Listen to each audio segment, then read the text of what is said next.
జనరల్గా ఇప్పుడు story of idea అనేది స్టోరీ రాస్తాం, ఐడియా అనేది చాలా ఇంపార్టెంట్.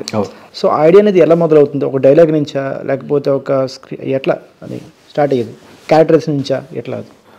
ఫండమెంటల్గా మీరు ఎక్కడైనా చూసుకోండి, life it self begins with conflict. Conflict లేనిదే కథ అనేది ఉండదు. సో కాన్ఫ్లిక్ట్ ఎక్కడ ఉందో అక్కడ కథ పుడుతుంది. యాక్చువల్ మీ లైఫ్లో తీసుకోండి, నా లైఫ్లో తీసుకోండి. మీరు అడిగారు కదా నా బ్యాక్ స్టోరీ అంటే, యాక్చువల్గా నాకు నిద్రలేని రాత్రులు అంటే కాన్ఫ్లిక్ట్ ఎక్కడ స్టార్ట్ అయిందో అక్కడ నా కథ మారిపోయింది. So I can actually happily do గూగుల్లో జాబ్ చేసుకోవచ్చు or whatever. But conflict ఎప్పుడైతే మొదలైందో దెన్ మీ గమనం మారిపోతుంది. సేమ్ అదే విత్ ఎవ్రీ స్టోరీ, బికాజ్ స్టోరీకి లైఫ్కి డిఫరెన్స్ లేదు. ఓకే, ఈవెన్ ఒక చైల్డ్ బర్త్ అవ్వాలన్నా కూడా కాన్ఫ్లిక్టే. ఒక తల్లికి పుట్టిన కాన్ఫ్లిక్ట్తోనే మనం పుడతాం. So everything is connected with the conflict అనమాట. సో 2 థింగ్స్ ఉంటాయండి ఎప్పుడు కథకి ఆర్ స్క్రీన్ ప్లేకి. ఎలా ఉంటుందంటే కాన్ఫ్లిక్ట్, చేంజ్. ఈ రెండే యాక్చువల్గా మొత్తం స్టోరీని స్క్రీన్ ప్లేని మొత్తం నడిపించే ఈ రెండే అనమాట. సో మీరు కథ అంటే ఏంటి అంటే సింపుల్గా మీరు అనుకోవాలంటే, నిర్వచించాలంటే the dance between the conflict and change. Simple. ఈ రెండాటి మధ్యనే ఊగిసలాడుతూ ఉంటుంది అనమాట. కాన్ఫ్లిక్ట్ ఎప్పుడు వచ్చిందో మీకు చేంజ్ వస్తుంది, అక్కడి నుంచి మొదలవుతుంది. చేంజ్ వల్ల మళ్ళీ కొత్త కాన్ఫ్లిక్ట్ క్రియేట్ అవుతుంది. ఓకే ఓకే, అలాగనమాట. అదొక సైకిల్ లాగా. యా. సో ఇప్పుడు ఏదైనా ఇన్సిడెంట్స్ తీసుకుందాం. ఇప్పుడు జెర్సీ ఉంది. జెర్సీలో ఆడికి ఒక మామూలుగా ఆడి లైఫ్ వెళ్ళిపోతూ ఉంటుంది, మంచి క్రికెటర్ అదంతా. కానీ వాడికి ఒక డిసీజ్ రాగానే కాన్ఫ్లిక్ట్ రాగానే ఇమీడియట్గా చేంజ్ ఏంటి, వీడు ఆడకూడదు, ఆడితే చనిపోయే ఛాన్స్ ఉంది, ఫిజికల్గా ఇది చేయకూడదు, రన్నింగ్ చేయకూడదు. సో ఆ చేంజ్ వల్ల ఇంట్లో అది చెప్పలేడు, he doesn't want to hurt anyone. ఆ అమ్మాయి గమనించి ఇప్పుడు ఈ చేంజ్ వల్ల ఆమెలో కాన్ఫ్లిక్ట్ మొదలవుతుంది. ఏంటి ఇలాగా. సో ఆడి కాన్ఫ్లిక్ట్ వల్ల మళ్ళీ ఈ ఇళ్ళలో మళ్ళీ చేంజ్. ఇప్పుడు ఏదో చేయాలి కుటుంబానికి అన్నట్టు ఉంటుంది. సో ఈలోగా పిల్లోడు ఎంటర్ అవుతాడు. పిల్లోడు ఈయన హీరోగా చూస్తుంటాడు, హీరోగా అనేది. మళ్ళీ దానివల్ల వీడికి కాన్ఫ్లిక్ట్ వస్తుంది. అంటే నేను ఆడాలి, కానీ ఆడాలంటే ప్రాబ్లం. సో డిసీజ్ ఉంది, కానీ ఎలాగో పోతాం. పోయే ముందు కొడుకు దృష్టిలో హీరోగా సాటిస్ఫాక్షన్ చనిపోదాం అనే ఒక పాయింట్ వస్తుంది.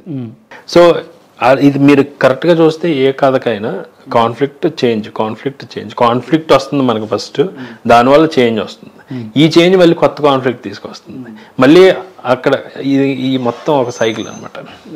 సో ద ఎంటైర్ సింపుల్గా చెప్పాలంటే ఈ రెండాటి మధ్యన ఇది ఉంటుంది అనమాట.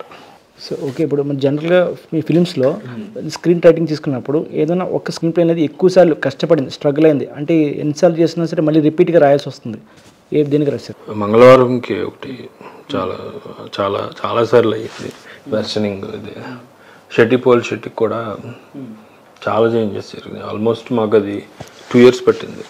ది ఎంటైర్ 3 రైటర్స్ మేము, అనురాగ్, నేను, నారాయణ అని ఇంకా వేరే, అండ్ ఆఫ్ కోర్స్ మహేష్ గారు డైరెక్టర్. దానికి చాలా వెర్షన్స్ రాసాం.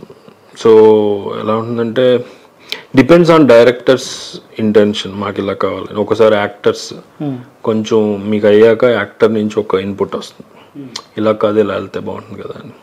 సో అలాగా ఇట్స్ ఎ కంటిన్యూస్ జర్నీ అనమాట.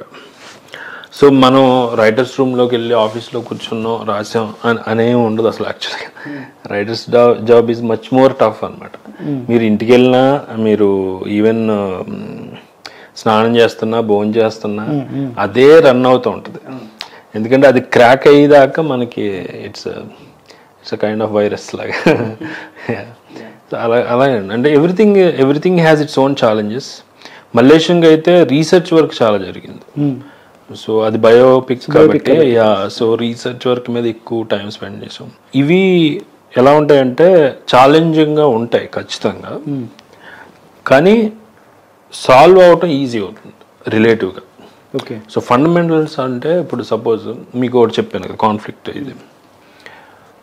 ఇప్పుడు ఎజ్యూమ్ ఒక సినిమాని చూస్తున్నారు మీరు. ఒక సినిమా చూస్తున్నప్పుడు మనకు ఒక ఇన్ఫర్మేషన్ వస్తూ ఉంటుంది. ఇప్పుడు ఎప్పుడైనా కథలో 3 రకాలుగా ఉంటాయి. Director superior position, viewer superior position, audience superior position, మూడోది క్యారెక్టర్ సుపీరియర్ పొజిషన్ అని 3 ఉంటాయి. అంటే ఎలా అంటే కొన్నాటిల్లో సుపీరియర్ పొజిషన్ ఎప్పుడు డైరెక్టర్దే. అంటే అక్కడ ఏం జరుగుతుంది అనేది క్యారెక్టర్కే తెలీదు, ఆడియన్స్ కూడా తెలియదు, ఓన్లీ డైరెక్టర్కి మాత్రమే తెలియదు దాని విజన్. యా, దాన్ని డైరెక్టర్ సుపీరియర్ పొజిషన్ అంటారు. ఇప్పుడు మీరు 6th సెన్స్ అని చూసారు, హాలీవుడ్ అది చాలా ఫేమస్. అది మనకి అంటే ఒక ట్విస్ట్తో ప్రపంచాన్ని షాక్ చేసిన అద్భుతమైన సినిమా అది. సో అది ఎవరు చూడకపోతే అంటే ఇది స్పాయిలర్, వాళ్ళు కొంచెం ముందుకు వెళ్ళి తర్వాత చూడండి. సో అందులో ఏంటంటే త్రూఅవుట్ సినిమా ఒక పిల్లోడు ఇంకో మేల్ క్యారెక్టర్, ఒక పెద్దోడు అడల్ట్ అండ్ చైల్డ్ మధ్యన జరుగుతూ ఉంటుంది. మొత్తం జరుగుతూ ఉంటుంది. ఓకే, ఇదేదో చేస్తున్నాడు, ఇది అబ్బాయి ఏదో కాన్ఫ్లిక్ట్లో ఉన్నాడు, వాడు సైకాట్రిస్ట్ వచ్చి ఏదో రిజాల్వ్ చేస్తున్నాడు అన్న ఫీల్లో ఉంటాం అనమాట. లాస్ట్లో రివీల్ అయ్యేది ఏంటంటే యాక్చువల్గా పిల్లోడు అంటే అబ్బాయి అంటే అడల్ట్ హీరో ఆ పిల్లోడిది రిజాల్వ్ చేస్తున్నాడు అనుకుంటాం కదా, కానీ రివర్స్లో ఉంటుంది. యాక్చువల్గా పిల్లోడు హీరో ప్రాబ్లం రిజాల్వ్ చేస్తుంటాడు. సో ఎవడైతే సైకాట్రిస్ట్ వచ్చాడో ఆడు యాక్చువల్గా ఆడు చనిపోయాడు. సో చనిపోయాడు, వాడు రిజల్యూషన్ కోసం ఈ దగ్గరికి వస్తాడు అనమాట.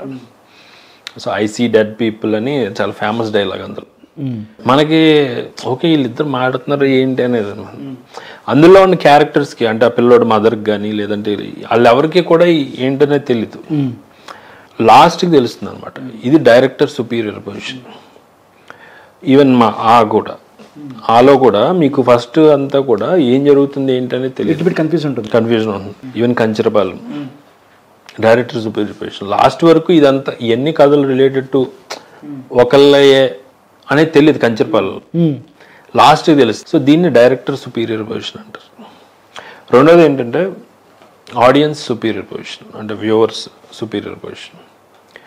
అంటే ఇప్పుడు జరుగుతున్నది క్యారెక్టర్కి తెలీదు, కానీ ఆడియన్స్కి ఎక్కువ తెలుసు అది జరుగుతున్న దాని గురించి. సో ఫర్ ఇన్స్టెన్స్ మీరు బాహుబలిలో అమరేంద్ర బాహుబలి ఇక్కడికి వస్తాడు, కుంతల రాజ్యానికి వస్తాడు అనుష్క. అక్కడికి వచ్చాక అదంతా చేస్తాడు. అక్కడ ఏంటి కుంతల రాజ్యంలో ఉన్న జనాలకి ఈడు అమరేంద్ర బాహుబలి అని చెప్పడం నిజం. సో వాళ్ళు ఈడో తింగరోడ్లా నటిస్తూ ఉంటాడు, కానీ ఆడియన్స్కి తెలుసు. ఓకే, అక్కడ ఉన్న క్యారెక్టర్స్ తెలియదు. అఫ్ కోర్స్ కట్టప్పకి అమరేంద్ర బాహుబలి వీళ్ళిద్దరికి తెలుసు, కానీ మిగతా కుంతల రాజ్యంలో ఎవరికి కూడా వీడు అది అనేది తెలీదు, ఆడియన్స్కి తెలుసు. దీన్నే ఆడియన్స్ సుపీరియర్ పొజిషన్ అంటారు. ఓకే, సో ఆడియన్స్ దగ్గర ఎక్కువ ఇన్ఫర్మేషన్ ఉంటుంది. రాజమౌళి గారు దీన్ని చాలా బాగా యూజ్ చేస్తారు, ఆయన సినిమాల్లో ఎక్కువ ఉంటుంది. అంటే క్యారెక్టర్ కన్నా ఆడియన్స్ని ఒక మెట్టు పైన పెడతారు. పెట్టినప్పుడు వీడు చాలా ఎంజాయ్ చేస్తాడు ఆ మూమెంట్.